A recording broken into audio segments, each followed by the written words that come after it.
Salut à tous, bienvenue dans Money Time. On est à l'heure de l'IA aujourd'hui, en plein cœur du Grand Palais, depuis Adopt AI, l'événement qui donne le ton du futur de la tech européenne et française. Notre mission aujourd'hui, c'est répondre à la question comment l'IA impacte votre argent, comment ça vous concerne en tant qu'investisseur, en tant qu'épargnant. On va poser les bonnes questions aux experts pour vous éclairer. On sera avec le patron de l'IA et de la data du deuxième plus grand groupe bancaire français. On sera avec la patronne de l'innovation d'une banque d'investissement. On sera avec un patron du private equity qui vous aidera à comprendre comment investir dans la thématique IA en non-coté. Et puis on sera avec le Chief Investment Officer d'une banque privée qui s'occupera de répondre à toutes vos interrogations sur votre allocation et comment miser sur la thématique IA. C'est parti, c'est Money Time, 45 minutes pour vous éclairer et améliorer votre vie d'investisseur et d'investisseuse.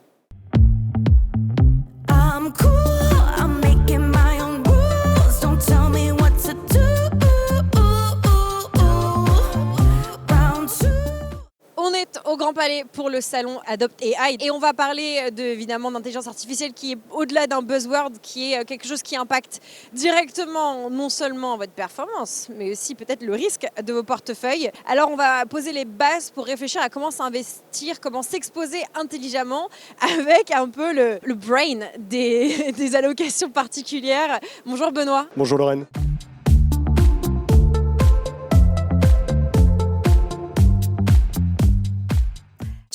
Tu alloues l'argent intelligemment pour les investisseurs particuliers chez Natixis Wealth Management. Dis-nous en quelques mots, simplement, comment quand on est un investisseur particulier, on peut, là, fin 2025, s'exposer intelligemment à l'IA. Alors déjà, il faut s'y exposer avec pas mal de précautions, parce qu'on est sur un thème qui est quand même bien identifié et bien valorisé par les marchés. Hein. Il y a ce risque de bulle qui est souvent évoqué, donc il faut faire preuve de pas mal de précautions. Et justement, une logique, je dirais, assez basique à travers une exposition via des ETF qu'on trouve assez facilement, nous semble pas forcément la manière la plus appropriée, puisqu'on ne va pas réussir à s'affranchir de ce risque de bulle et de concentration autour de quelques sociétés. Ce qui nous semble un peu plus pertinent, c'est notamment probablement d'utiliser des ETF équipondérés, qui est une logique assez intéressante, puisqu'on va pouvoir justement limiter ce risque de concentration autour de quelques boîtes. Benoît, dis-moi avec des mots simples ce que c'est qu'un ETF équipondéré. C'est-à-dire qu'à l'intérieur de ce produit, l'ensemble des sociétés constitueront le même poids. C'est-à-dire qu'on n'aura pas l'effet de quelques sociétés qui concentrent l'essentiel de la performance. On n'a pas 70% de la perf sur 3 valeurs. Exactement. Et donc ça, c'est très important. C'est un peu une logique qu'on retrouve notamment dans la pharmacie sur l'investissement en biotech, parce que c'est très important. On sait que parmi les acteurs de l'IA, tout le monde ne va pas rafler la mise. Il y aura quelques acteurs qui seront vraisemblablement en difficulté. Et justement, répartir ces paris entre les acteurs, c'est un bon moyen de diversifier son risque. Le deuxième moyen qu'on utilise, un peu plus traditionnel, c'est la gestion action thématique. Parce qu'effectivement, dans ce type d'environnement, le talent de stock picking d'un gérant peut faire vraiment la différence. On va aller chercher ce qui est un peu en dehors de l'engouement, de risque d'euphorie, d'aller chercher les sociétés sur lesquelles il y a vraiment encore un potentiel qu'on peut utiliser. Et ça, le savoir-faire d'un gérant, un vrai stock picker peut être vraiment très utile. C'est penser en dehors de Nvidia, quoi. C'est ça, il y a peut-être autre chose à faire que les 7 magnifiques sociétés américaines. Et nous, c'est un peu l'idée qu'on défend depuis déjà quelques temps. Et puis, le dernier élément, alors qui est peut-être un peu moins accessible, évidemment, mais c'est à travers les fonds de private equity. Pourquoi c'est très intéressant ? Parce que ces fonds-là permettent de s'affranchir de cette logique de volatilité de court terme qu'on peut avoir. On voit qu'il y a une grande nervosité autour de la tech. Se protéger de la volatilité comme ça de court terme, et ça permet d'être vraiment exposé aux fondamentaux à long terme de ces sociétés. Donc ça reste vraiment très pertinent. On peut notamment accéder à ces sociétés qui sont très early stage dans leur développement, où il y a encore beaucoup de potentiel. Maintenant, évidemment, c'est un peu moins accessible en termes d'entrée et en termes de liquidité. Benoît, tu es le Chief Investment Officer de Natixis Wealth Management. Est-ce que tu peux nous donner quelques idées, quelques secteurs non-tech qui nous permettent de nous exposer à l'IA ? Ça a l'air bête comme question, mais en dehors de la tech, qu'est-ce qu'on peut faire ? On peut faire beaucoup de choses, et c'est justement là où il faut faire l'effort de diversification, parce que comme dans toute innovation extrêmement importante de rupture, il y a ce qu'on appelle les disrupteurs au début. Donc aujourd'hui, ils sont bien identifiés, ils sont très très chers en bourse. Il y a ce qu'on appelle les enablers, ceux qui leur permettent de se développer. Et en fait, tout ce qui est aujourd'hui à prospecter, c'est plutôt tous les secteurs qui vont en profiter de façon très indirecte. Et là, il y a quelques clés quand même d'analyse. Il faut rechercher notamment des business qui sont très régulés, très réglementés, dans lesquels il y a beaucoup de procédures qu'on va pouvoir notamment automatiser, qui fournissent un vrai vivier en termes de profitabilité. Typiquement, le secteur bancaire, la finance, c'est vraiment quelque chose où l'IA va pouvoir avoir un réel impact, un vrai levier. Notamment la compliance. Notamment le la compliance. Le KYC. Exactement. tout ce qui peut être facilement automatisé fournit un vrai vivier en termes de profitabilité. Mais il n'y a pas que ça, il y a aussi tous les métiers qui sont très intensifs en termes de recherche, de développement. Je pense au secteur de l'industrie, je pense à l'aéronautique, l'automobile, la santé. Tous ces secteurs vont permettre d'avoir un vrai levier à l'utilisation de l'IA, vont permettre de gagner beaucoup en termes de ressources et d'être beaucoup plus efficaces. Est-ce que tu peux nous donner un chiffre fort ou plutôt un chiffre magique? Est-ce qu'il y a un pourcentage idéal, d'après toi, dans notre portefeuille diversifié qui pourrait être dédié à l'IA entre gros guillemets, donc tech et pas tech? Est-ce que c'est un 5%, un 10%, un 20% ou est-ce que c'est compliqué de mettre un pourcentage? Non, justement, c'est très compliqué parce que c'est justement ça qui va inciter un peu à la course à l'échalote sur l'exposition parce qu'en réalité, si on regarde le secteur de la tech, ça représente déjà un poids énorme sur les marchés. Et en réalité, la plupart des portefeuilles, ils sont généralement structurellement sous-exposés. Il faut bien avoir en tête qu'au sein du S&P 500 aux États-Unis, puisque tout se passe là-bas, les valeurs de la tech en général représentent un tiers du S&P 500 en pourcentage. Dans les indices actions mondiaux, c'est plus d'un quart. Et donc en réalité, la problématique, c'est surtout la capacité à s'y exposer suffisamment qui est véritablement une problématique. Et déjà en avoir 30% dans un portefeuille, c'est énorme. C'est dur ce que tu viens de dire, parce qu'on est au Grand Palais, c'est l'événement Adopt AI. On espère être à un endroit où on identifie les leaders de la tech française et européenne, enfin de la tech de l'IA, industrie, tech et autres secteurs concernés.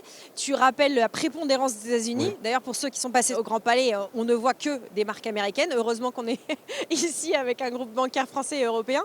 Du coup, ma question, c'est est-ce que tu peux nous rassurer en tant qu'investisseur européen que ce qui est en train de se passer, même si c'est très américain, va profiter à tout le monde? Est-ce que d'un point de vue macro, tu peux être rassurant sur le fait qu'on va tous bénéficier de ce qui est en train de se passer? Alors, ce qui est rassurant, c'est qu'il y a une prise de conscience côté européen. Et je pense que les chiffres et ce qu'on voit se dérouler aux États-Unis poussent à cette prise de conscience. Juste quand même quelques chiffres, mais aux États-Unis, les États-Unis regroupent autant de data centers et de puissance de calcul que le reste du monde combiné. Et on voit très concrètement que ça a un impact en termes de productivité, ce qui est réellement derrière le succès de l'IA. La trajectoire des gains de productivité aux États-Unis se distingue radicalement des autres pays, et notamment de l'Europe. Et ça, on en a réellement pris conscience. Donc c'est pour ça qu'on essaye d'avancer. Et de la même manière où je l'évoquais sur l'investissement, ok, les États-Unis sont bien en avance sur tout le volet disruptif, sur ces pionniers de l'intelligence artificielle. On a une économie qui est beaucoup plus diversifiée, je dirais, en Europe. Les marchés aussi, en termes d'exposition sectorielle, sont beaucoup plus diversifiés. Espérons qu'on puisse justement bénéficier de la généralisation des usages de l'IA dans tout un tas d'autres industries. Encore une fois, c'est une évolution technologique majeure qui va bénéficier à énormément de secteurs en dehors de la technologie. Et là, justement, l'Europe a réellement un coup à jouer. Est-ce qu'il y a une notion de portefeuille équilibrée entre les US et l'Europe? Est-ce qu'il y a un sous-secteur, je pense au software ou au hardware, où on peut être un peu surexposé Europe? Comment on peut jouer la carte européenne IA? Est-ce qu'il y a un sous-secteur sur lequel on peut se concentrer? Je pense que l'Europe se distingue des États-Unis par la dimension industrielle.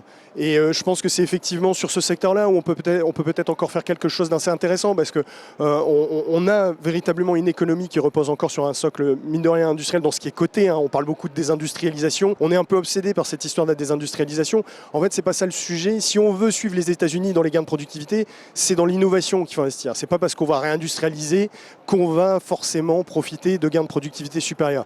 Au contraire, déployer plus intelligemment l'IA dans notre industrie existante, dans ce qu'on sait déjà faire de bien, sera déjà un pas assez considérable qui peut très largement aider la situation et l'économie européenne. Pour conclure, un chiffre fort ou un concept, un mot qui t'occupe beaucoup en ce moment dans tes stratégies de portefeuille? C'est le risque de bulle justement sur l'IA dans les investissements. C'est un sujet très important, évidemment, parce que c'est ce qui concentre la nervosité des marchés. Et donc, ce qu'on surveille, plus qu'un chiffre en réalité, c'est la perception des marchés sur la théorie d'investissement de la tech et de l'IA. Et les choses qu'on regarde aujourd'hui, c'est que ce statut très qualité de l'IA commence à être un peu questionné. Et c'est vraiment ça qui va être l'enjeu des toutes prochaines années, c'est-à-dire cette visibilité sur les résultats des sociétés de tech est un peu remise en cause, en tout cas questionnée en raison des investissements considérables qui ont été faits. La dimension très qualité à travers le côté asset light du secteur commence à être challengée. Quand on investit dans plein de data centers, on devient une usine en fait. C'est de l'industrie lourde. Exactement. Très consommatrice d'énergie. Exactement, c'est de l'intensité capitalistique. Et le dernier élément, c'est qu'auparavant, ce secteur s'autofinançait très largement. Depuis cette année, on émet de la dette de façon très considérable. Et donc je pense que la perception en termes de valorisation de la part des marchés est un peu en train de changer. Donc les niveaux de valorisation, on les avait un peu oubliés ces derniers temps. Ouais. Je pense que c'est quelque chose qui compte de nouveau de façon un peu plus importante. Message reçu. Merci beaucoup Benoît Pelloual. Tu es le Chief Investment Officer de Natixis Wealth Management. Autrement dit, tu es le CEO qui transforme l'IA en stratégie d'investissement. Si je résume ton job. Le débat continue. Vous réagissez en commentaire. Vous nous écrivez en DM pour rebondir ce que vous avez retenu de ce que nous a dit Benoît. Merci beaucoup Benoît. Merci Lorraine.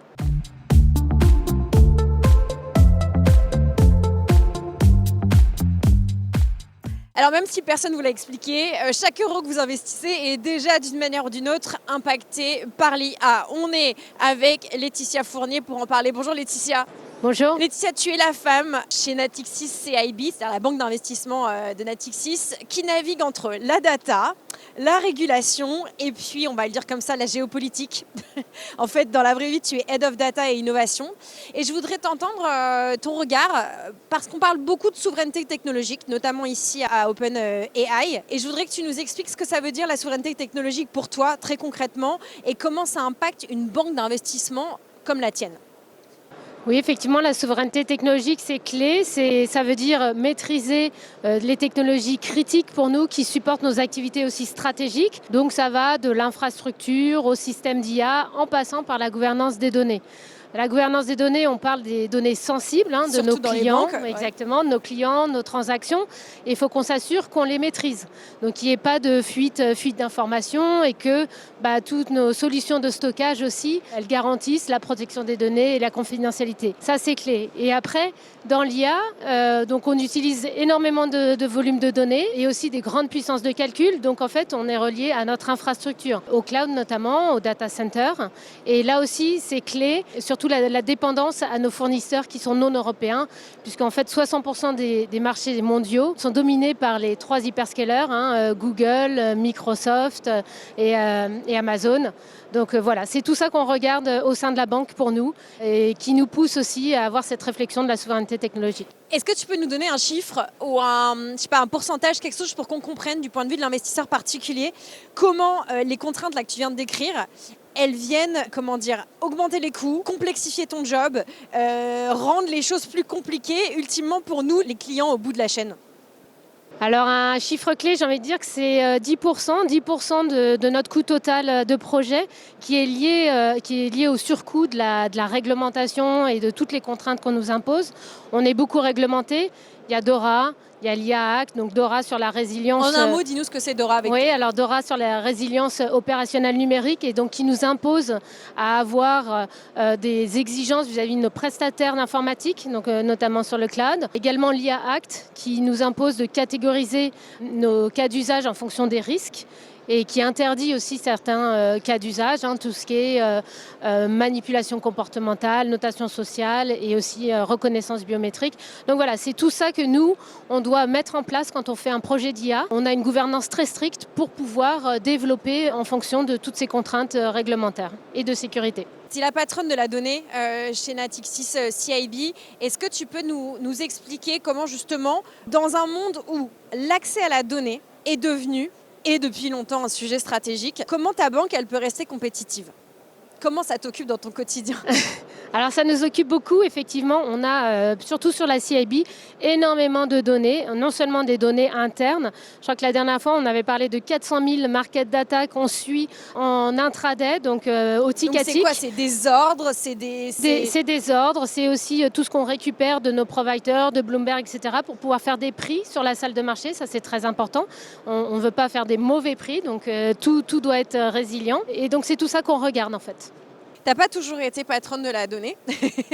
On sent que tu as été sur les trading floors aussi. Qu'est-ce que ton passé de terrain te permet d'envisager différemment aujourd'hui que tu occupes un job plus corporate, on va dire? Effectivement, j'ai pas mal travaillé autour des salles de marché et ça permet de comprendre les process parce que toutes ces contraintes-là, il faut qu'elles soient intégrées dans nos process, dans nos développements et donc d'être passé par là, ça permet de rendre mon quotidien plus agréable et plus facile à développer. Tu nous as beaucoup parlé de cloud. Tu nous as dit que voilà, on était un peu coincé sur un marché avec un triopole. Il y a les sujets d'IA, il y a les sujets de semi-conducteurs. Comment les tensions géopolitiques autour de ces sujets influencent aujourd'hui les marchés et ton job finalement et celui de ton équipe sur une banque d'investissement? Oui, alors on voit qu'il y a un peu la course à l'IA avec le bloc américain, le bloc européen et le bloc chinois. Il y a tout le monde qui essaye d'imposer ses standards, ses champions IA aussi. Il y a aussi d'énormes tensions sur le marché avec la restriction des exportations américaines sur les puces très développées en Chine, avec le fait que Nvidia, c'est quand même un acteur clé. Ça nous génère les GPU et donc on peut avoir des retards là-dessus et des pénuries. Donc voilà, il y a beaucoup de tensions. Nous, il faut qu'on navigue avec tout ça. Donc dans le quotidien, effectivement, il faut un petit peu anticiper l'anticipation sur les contraintes technologiques et réglementaires. Tu m'as l'air, toi, tu es un peu le porte-parole du coup, j'allais dire des head of data, mais tu as l'air au cœur d'un problème ou d'une situation un peu paradoxale. D'un côté, on voit bien que toutes les entreprises, et a fortiori les banques, doivent accélérer sur l'innovation technologique, sur l'IA, mais on voit bien que quelque part, tes options techno, tes choix technologiques, ils sont assez contraints. Voilà, dans un monde contraint, on pourrait épiloguer sur la polarité entre la Chine, les US et puis ce qu'on essaye de faire en Europe. Comment tu arbitres? Comment tu fais tes choix? Oui, alors effectivement, on a une très grosse demande, que ce soit de la part de nos employés, de nos clients. Je pense que l'IA est partout maintenant dans leur quotidien. Donc ça nous impose, nous, à développer vraiment des cas d'usage IA. Comment on jongle avec toutes ces contraintes technologiques? On essaye d'être le plus agnostique possible. Je vais prendre l'exemple des LLM modèles. On est parti avec OpenAI ChatGPT parce que c'était celui qui était en place en premier. Mais aujourd'hui, avec BPCE, on met en place une plateforme où on peut avoir plusieurs LLM. Donc GPT, Mistral bien sûr. Et donc ça nous permet en fait d'aiguiller selon les usages, selon toutes les péripéties qu'on peut voir à la fois géopolitiques et dans notre domaine. Merci beaucoup Laetitia Fournier, Head of Data et Innovation chez Natixis CIB, la banque d'investissement de Natixis. On a essayé de mettre en lumière les tensions finalement entre nécessité d'innovation et puis les contraintes réglementaires. Elles sont nombreuses en Europe, peut-être pour le meilleur pour nous utilisateurs finaux, mais aussi peut-être les opportunités qu'elles peuvent nous apporter dans un contexte géopolitique très complexe. Le débat continue sur les réseaux, vous venez commenter et on continue à couvrir pour vous ce que l'IA est en train de changer pour votre argent, pour vos investissements et votre épargne.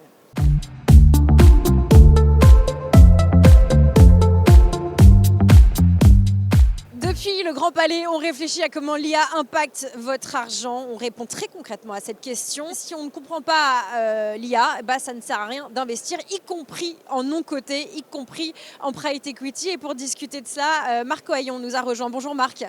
Bonjour. Marc, tu es investisseur private equity, tu es le patron de 3i France, on va le dire comme ça, un des patrons de 3i France, et tu vas poser un regard un peu différent sur ce qui est en train de se passer.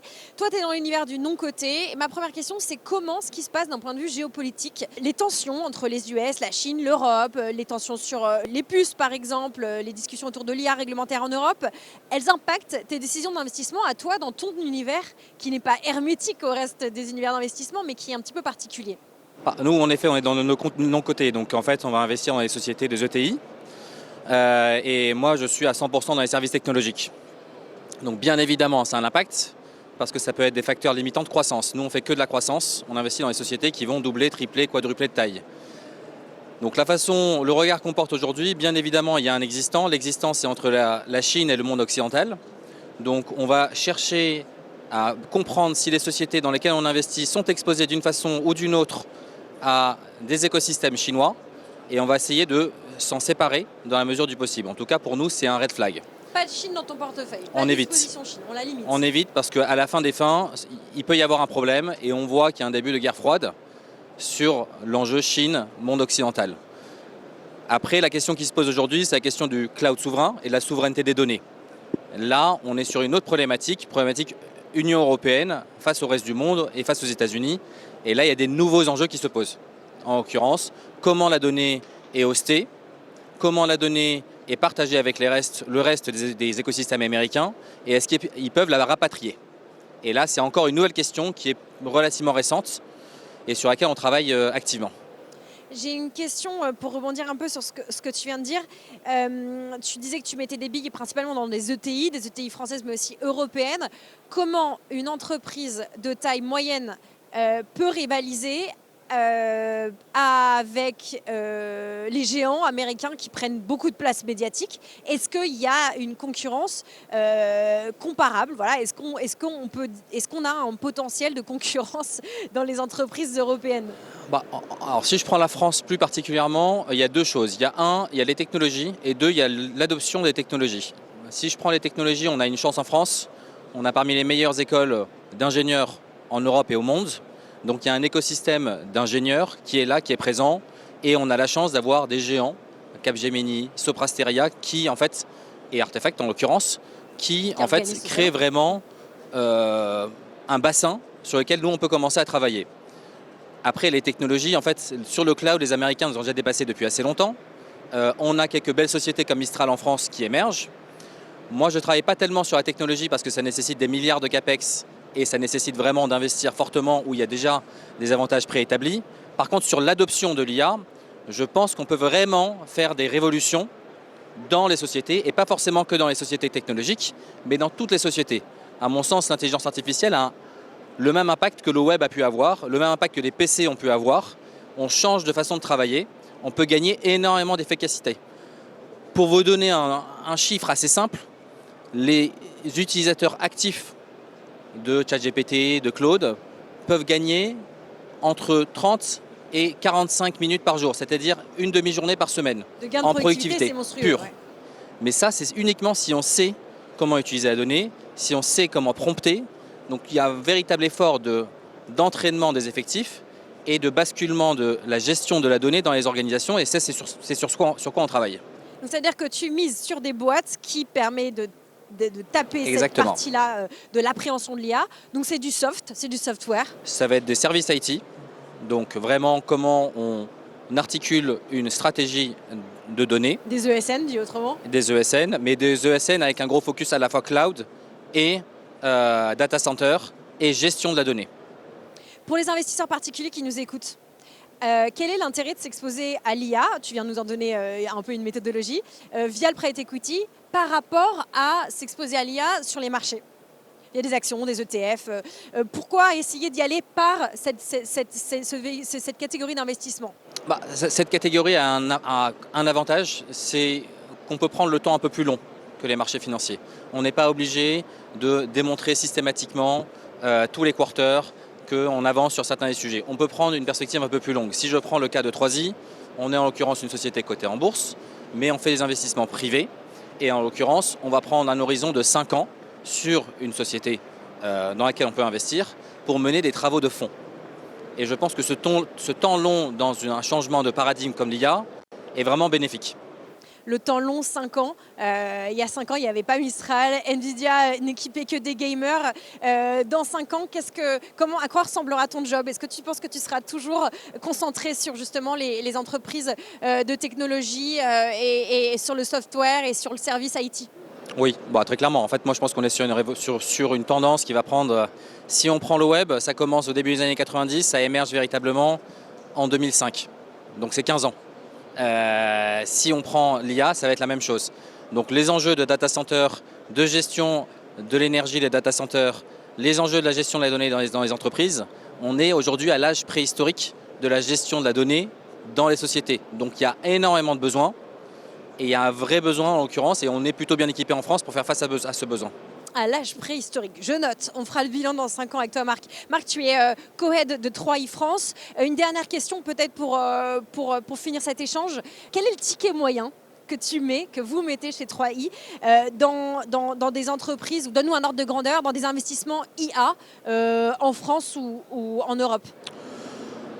La Dans façon le dont on monde le fait, alors les tickets, nous on investit dans nos sociétés qui sont des sociétés dans le monde réel. Si je regarde les participations qu'on a, on a pu mettre cette année des tickets, des enveloppes d'investissement de 1 million d'euros plus, mais avec une approche disciplinée. En l'occurrence, c'est vraiment commencer sur la façon dont la donnée est gérée, définir des use cases, maximum 10, et essayer de vraiment maîtriser ces façons d'utiliser. Et une fois qu'on aura fait ça, on va chercher à faire de l'automatisation, on va chercher à mieux gérer tous ces éléments, mais en fait c'est vraiment une approche plutôt disciplinée plutôt que de jeter de l'argent par la fenêtre. C'est assez facile dans l'IA. Et ça, private equity le permet mieux que la bourse. Je pense que oui. Merci beaucoup Marc Ohaillon de 3i avec nous pour essayer de comprendre comment l'IA est en train de changer nos investissements, en côté, en non-côté. Qu'est-ce qui se passe pour nous? Évidemment, on essaye de se mettre du point de vue de l'investisseur et de l'investisseuse français, française et européen aujourd'hui depuis le Grand Palais et le salon Adopt IA. La conversation continue sur les réseaux. Vous n'hésitez pas à réagir à cette émission et on rebondira sur toutes vos questions et vos questionnements.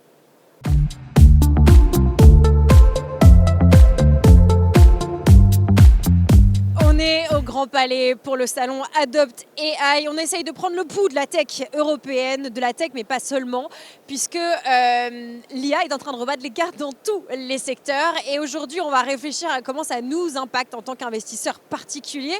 Et on va faire ça avec le patron de la data du groupe BPCE. Bonjour Luc. Bonjour. Luc Barnowé, tu es aux manettes de la stratégie data et un peu IA, on peut le dire, du deuxième plus grand groupe bancaire français. Avec toi, on va réfléchir à comment on évolue dans un monde hyper dominé par les États-Unis, par la tech américaine. Je voudrais que tu nous expliques comment l'IA peut être un levier de compétitivité pour toi, pour ta banque, pour ton groupe bancaire, et puis nous donner un peu d'espoir pour nous, investisseurs européens.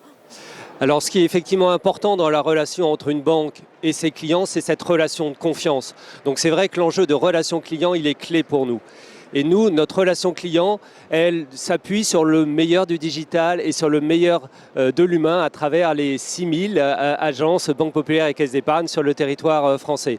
Et donc l'IA, et mon métier, c'est finalement de renforcer cette stratégie de la relation client et d'apporter l'IA dans le digital pour que notre digital soit encore meilleur et l'IA au service des conseillers des banques populaires et des caisses d'épargne pour qu'ils puissent être plus personnalisés dans leur relation avec le client.